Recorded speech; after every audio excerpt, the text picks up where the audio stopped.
episode 11 of California Dreaming, I told you the sad story of the troubled life and tragic death of Dana Plato, one of the three main child stars of the late 70s and early 80s hit television sitcom Diffrent Strokes.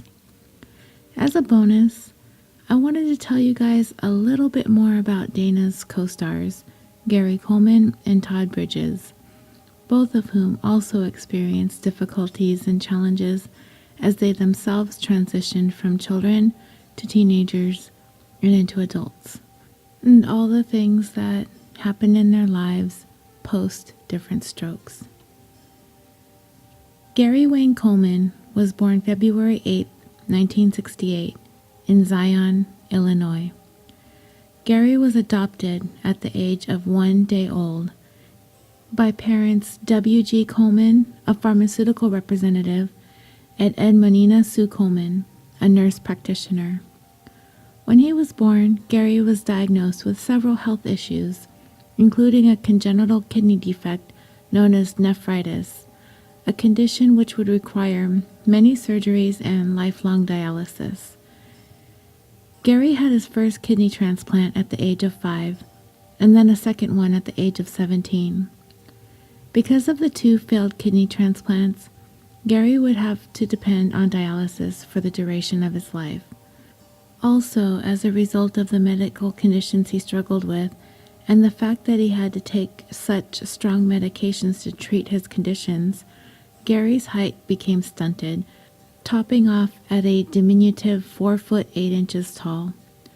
His condition also caused his face to keep quite an adorable, childlike appearance, well into his teenage and young adult years.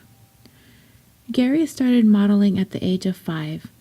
He appeared in several commercials, including ones for McDonald's, Hallmark, and Harris Bank.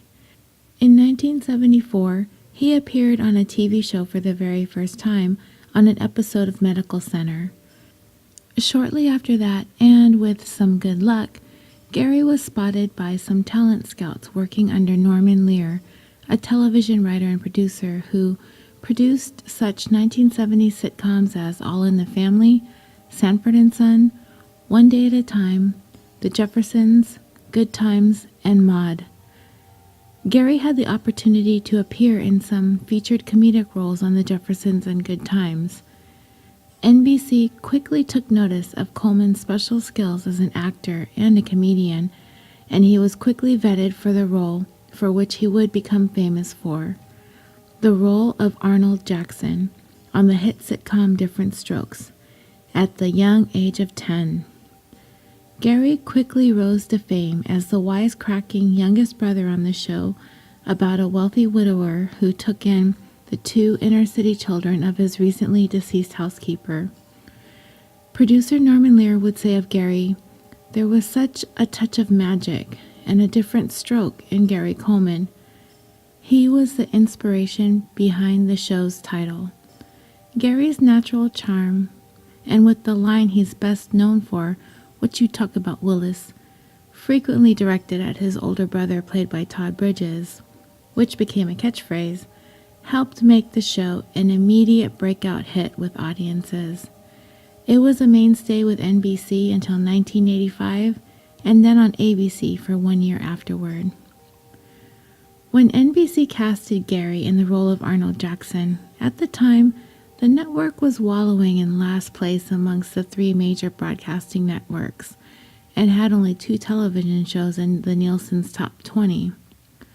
Diffrent Strokes was a smash hit for the network, and finished in the top 30 every week in its first 3 years. And Gary Coleman was a household name.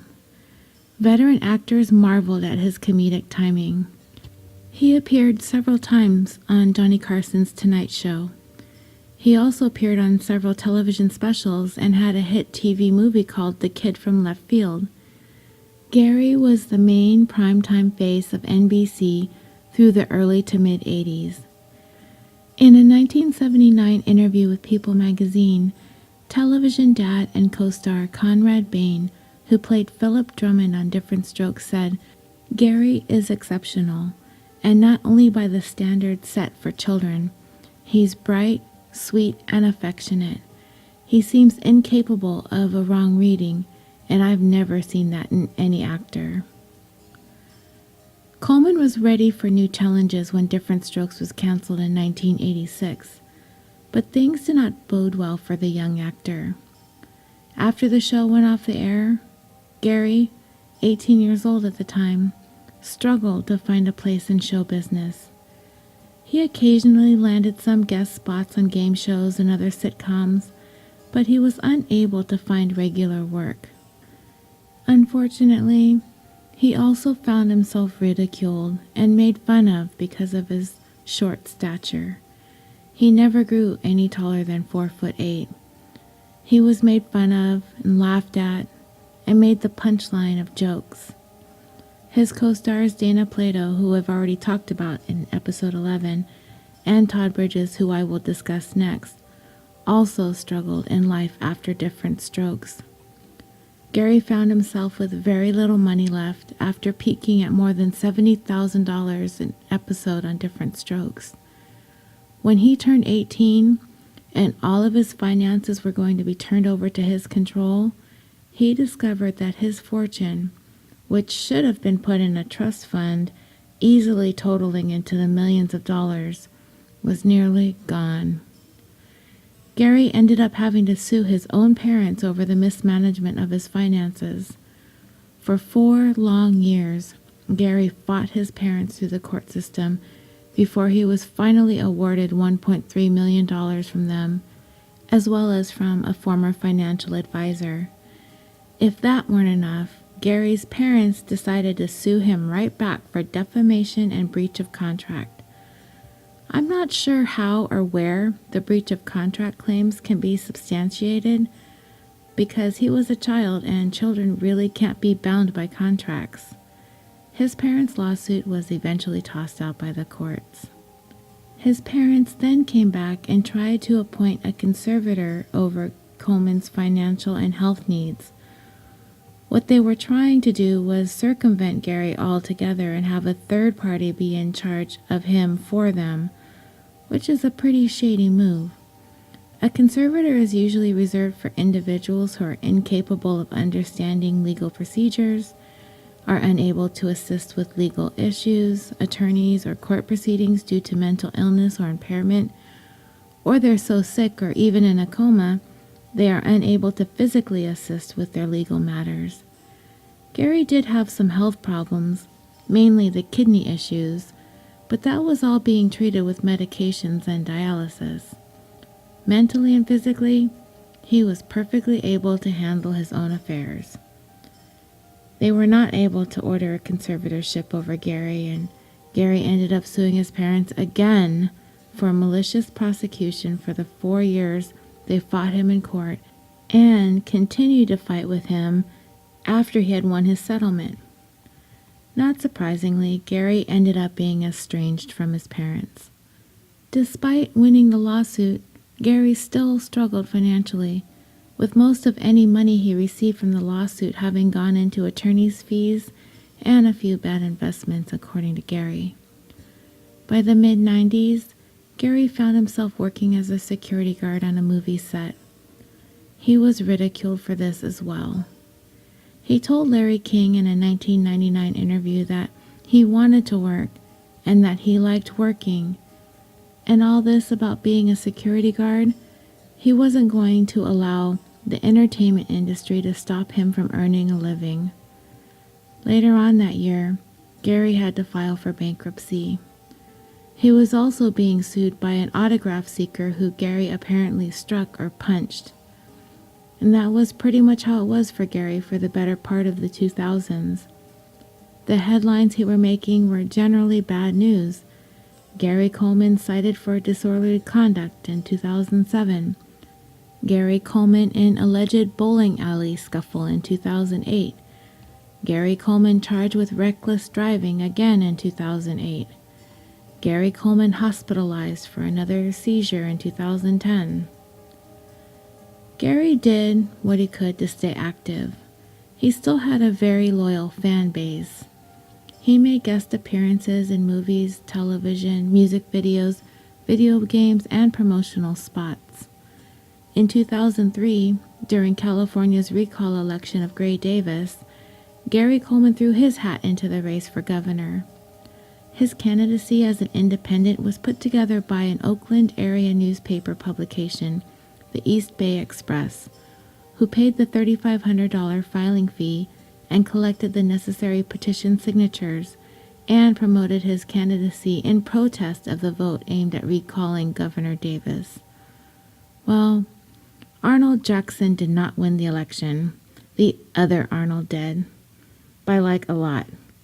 Gary came in 8th place, though. I looked it up, and there were about a total of 154 people who had a vote casted for them in that recall election, many of them with just one vote, but 154 nonetheless. Gary did get married in 2007 to 22-year-old Shannon Price, but by all accounts, it was quite a rocky one. They had filed for divorce about a year later, but from what I could see, it was never really finalized. On May 26, 2010, Gary was admitted to Utah Valley Regional Medical Center in Provo, Utah, in critical condition.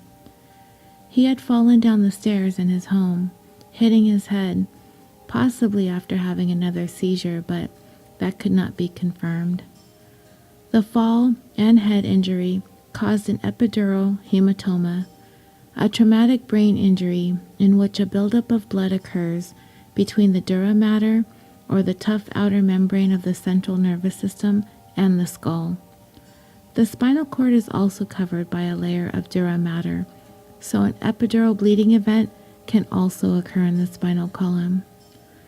Because this type of injury is caused by a serious trauma to the head, the condition is potentially deadly because the buildup of blood may increase pressure in the intracranial space, causing a compression against the delicate brain tissue, therefore causing brain shifting. This condition is present in approximately 1 to 3% of head injuries, and approximately 15 to 20% of epidural hematomas are fatal. According to a hospital spokesperson, Gary was conscious and lucid the morning after he was admitted into the hospital, but his condition suddenly worsened throughout the morning. By mid-afternoon, the day after he was hospitalized, he became unconscious and was placed on life support. Gary died the next day, around noon, on May 28, 2010. He was 42 years old. There were a lot of questions swirling around Gary's wife, Shannon Price, who was ultimately the one who approved of pulling the plug on life support. There were questions if she was legally authorized to do so, and to do it so quickly. The controversy was made worse when a picture published on the front page of the Globe tabloid showed Price posing next to Gary in his coma with all the tubes coming out of him, under a headline that read, "It was murder." The hospital later issued a statement confirming that Coleman did in fact complete an advanced healthcare directive granting Price permission to make medical decisions on his behalf.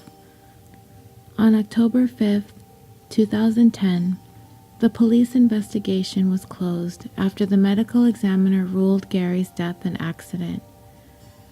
There's so much more that could be said about Gary's wife, his parents, and all their nonsense and fighting after his death, but I honestly don't even think it's worth the time getting into here. This is about Gary and his story, and for all intents and purposes, it's over now. Todd Anthony Bridges was born May 27, 1965 in San Francisco, California, but he grew up in Hollywood. His parents, James and Betty, were both actors, and so were his older siblings, Jimmy and Verda. Todd's parents, having found it difficult to find any significant amount of success as actors themselves, found more consistent work as agents and acting coaches, which of course included their own children.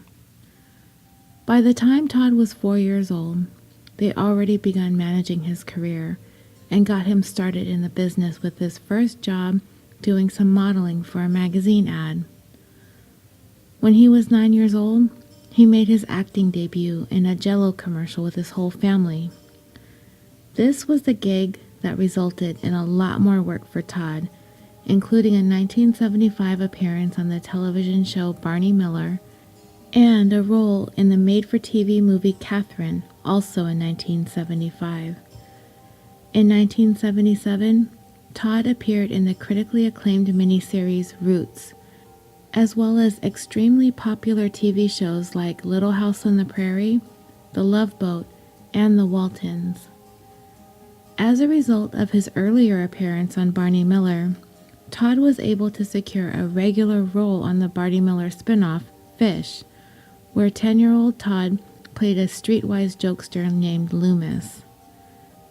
Despite the fact that Fish was canceled after only one season, Todd's performance caught the attention of Norman Lear. Like Gary and Dana, his big break came after he was cast in the starring role of Willis Jackson on Different Strokes, a role which he played for the entire run of the show, 8 seasons. And also like Gary and Dana, this role would change Todd's life forever. Todd became an instant star with NBC's highest-rated sitcom, all the while keeping straight A's at Hollywood Academy High School in between shooting the TV show. Earning more than $15,000 per episode at the show's peak and $30,000 by the time the show ended, not to mention becoming a teen heartthrob. By the time he was 18 years old, he owned a home in Los Angeles, he had his pick of the ladies, and the world was in the palm of his hands, with a very, very promising career in Hollywood. But, like I talked about in episode 11 about Dana, Todd also faced quite a number of personal challenges off the set. His father, who was his agent, and his mother, who was his manager, divorced in 1982. Although the couple reportedly remained friends, their divorce seemed to hit Todd particularly hard. The following year, according to Todd, he was apparently being harassed and terrorized by a white supremacist group in the neighborhood in which he was living at the time, Canoga Park. According to Todd, there was an incident in which he and/or his home was being fired upon from a distance away, kind of like a sniper, by those who had been harassing him.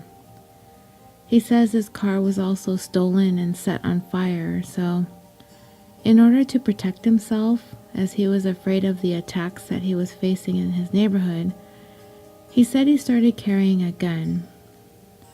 Later that same month, he was pulled over by police for a traffic violation, and he was subsequently charged with carrying a loaded and concealed weapon.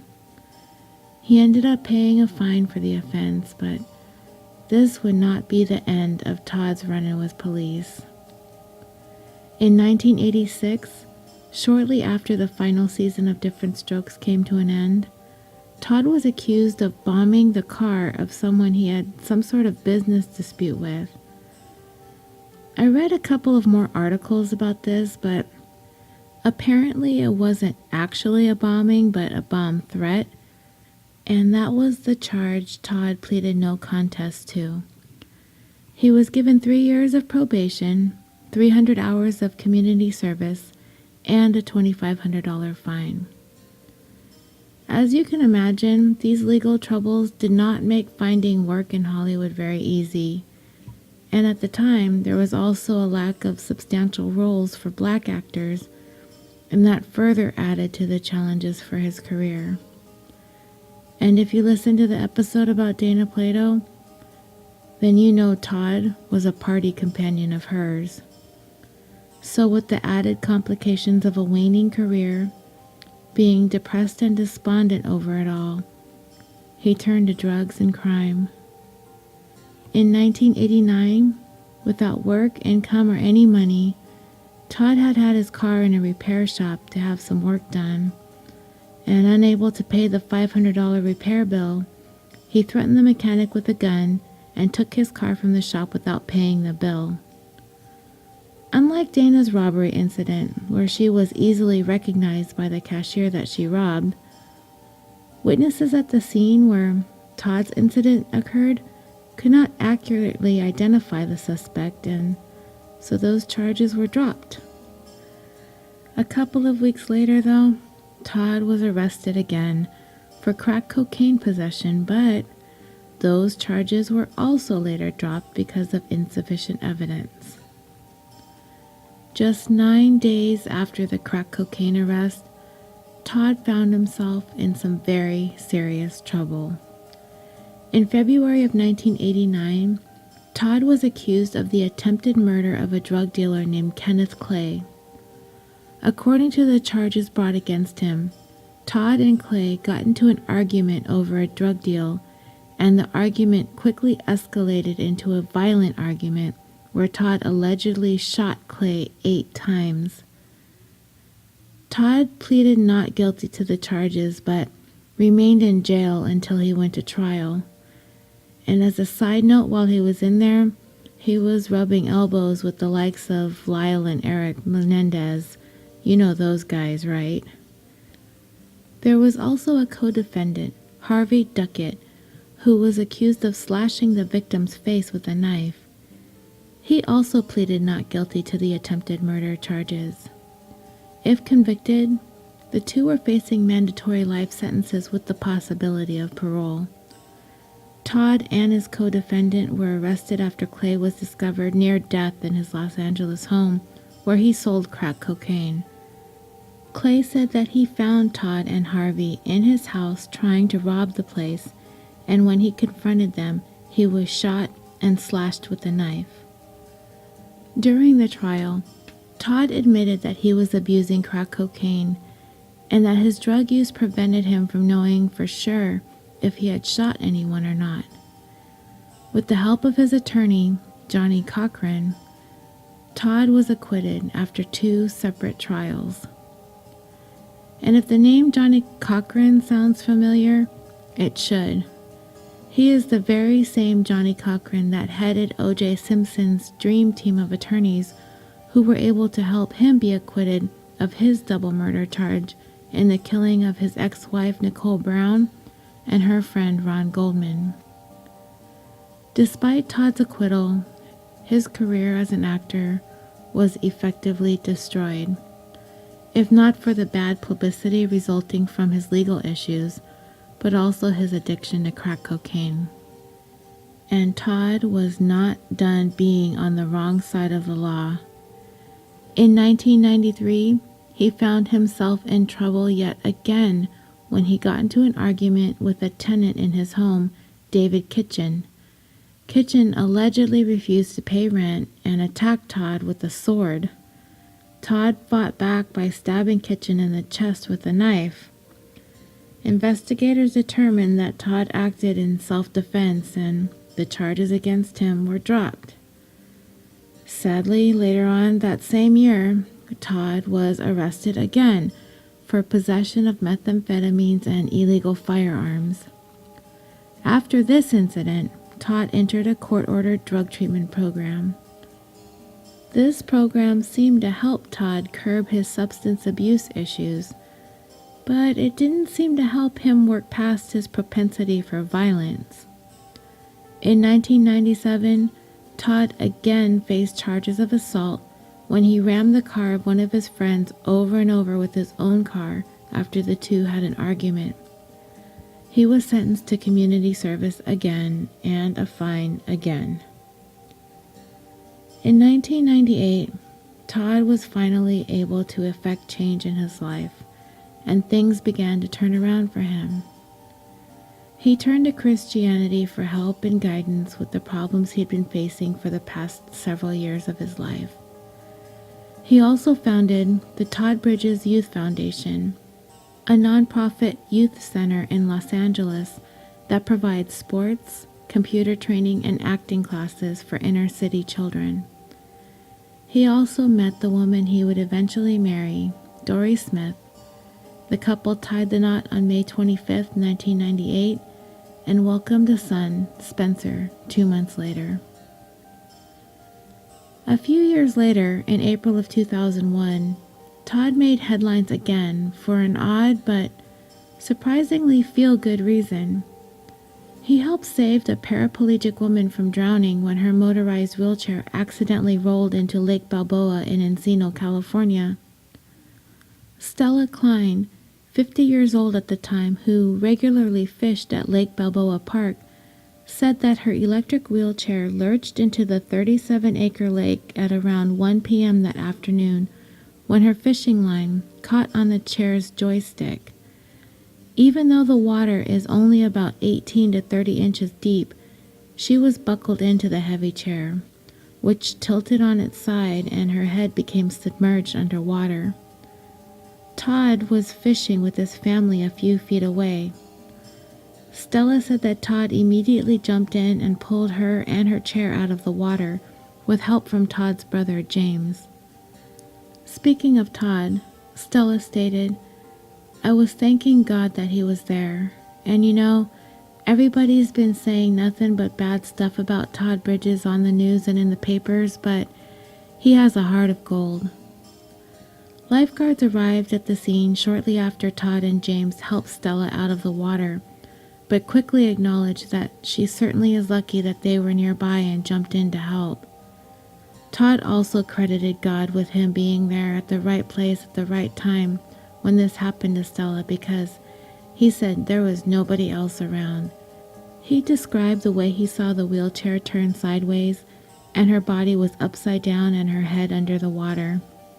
They quickly surmised that there was no way she was going to be able to right herself. Those chairs, I can only imagine, are so heavy. Stella later on said that she did not recognize Todd at first, but was later told by the paramedics as they were loading her into the ambulance that it was Todd Bridges that saved her life. She said Todd Bridges, the guy who played Willis on Different Strokes? She had been a huge fan of the show. I don't know about you guys, but I did not know of this hero story of Todd's until I researched it for this mini episode. I love Todd on Different Strokes, and I've enjoyed watching him in recent years on True TV's The Smoking Gun series, Dumbest Criminals and stuff like that.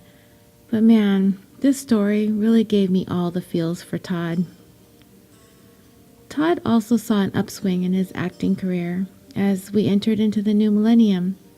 He made appearances on several reality TV shows, including Celebrity Boxing in 2002 and Fear Factor in 2006. He had a recurring role on Chris Rock's sitcom Everybody Hates Chris, which was on the air from 2005 to 2009. And like I had just said, he was a regular contributor on The Smoking Gun's World's Dumbest Criminals, one of my favorite TV shows to watch on True TV at the time. He also appeared on Oprah in 2010 to promote a book he wrote called Killing Willis, where he discusses his acting career, drug addiction, and run-ins with the law. As of today, it seems all is well with Mr. Todd Bridges. I looked around for him on social media and found him on Twitter, so I started following him there. He doesn't seem to be an avid Twitter user, but he is moderately active. And he gets a great deal of positive tweets from his followers.